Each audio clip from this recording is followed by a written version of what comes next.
Мына жыл өткен сайын жаңарамыз, заманауи адам боламыз деп жатырмыз, бірақ соның кесірінен мына табақ жасауды білмей жатамыз.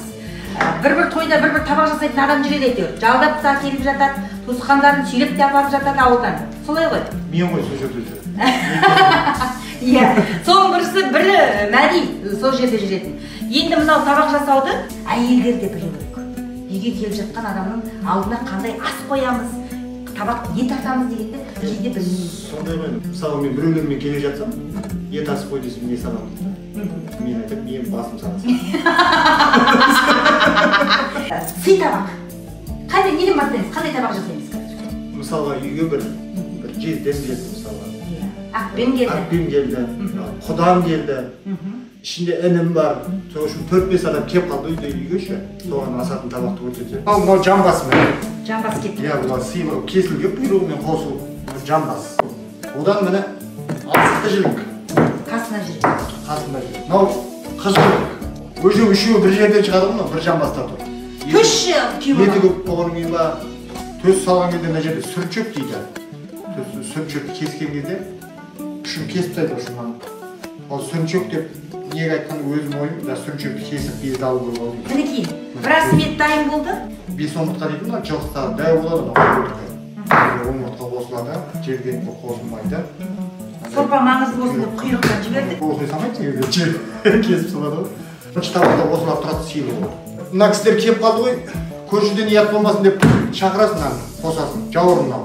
Өзі шақырасың дейсің ғой, айнаға. Өзі айтасам, ұят келіп жатыр, ұят болып отыр. Ұят болмасын, үйге келіп жатыр. Шебір ұят тұрады. Қызғырғын дейді. Содан төсті қоясыз. Төс бірге жүреді, күйеу баланы. Күңжілікті қоспайсыз қыз жіліктің жәніне. Ашықты жілік, сыйлы жілік. Адам өкпелемейді. Қай әпкеңіз келсе де. Бір қойдың етінен қанша табақ шығаруға болады? Қытай тамақ беретін болсаңыз, мысалы 12-15 өзіңіздің не салғаныңызға қарай, дос-жарандарға Өкпесі жоқ дейсіз. Өкпесі жоқ күңжілігінен, жауабыңыздан қойыңыз. Сүбелі Екі-екіден асылғанын деймін. Екі-екіден кесіп қойыңыз. Сыйлы қабырға. 1, 2, 3, 4, 5. 5 қабырға еттіңіз. 5 қабырғаны алып тастайсыз. Соған жаңа не сияқты қой сойып беруге келгендер болады ғой. Сол мойынмен бірге бұлтақ болады ғой. Былай тілесіздер, былай тілесіздер. Мен былай тілесіздер. Келіп, мынаған кигізіп қояды бүйтіп. Тілесіп тастаймын қабырғаға. Неге? Неге жетіп жазғанда да болайық қазір. Мынау ашылады ғой тамақ. Неғанда сүбеге, мынау асылған кезде ет ары қарай қашып кетпес үшін. Ауыл қариясына, ауыл адамдарына бір жамбас қойылады. Одан артынан және асықты жілік қойылады. Осы жілігімен осылай қойылады. Бір қойды мысалға қазақтар өстіп салғанның өзінде мысалға 4-ақ табақ, 5-ақ табақ шығарған ғой. Бір асып жеген. Үйіңізден қонақ үзілмесін, төріңізге құда шықсын.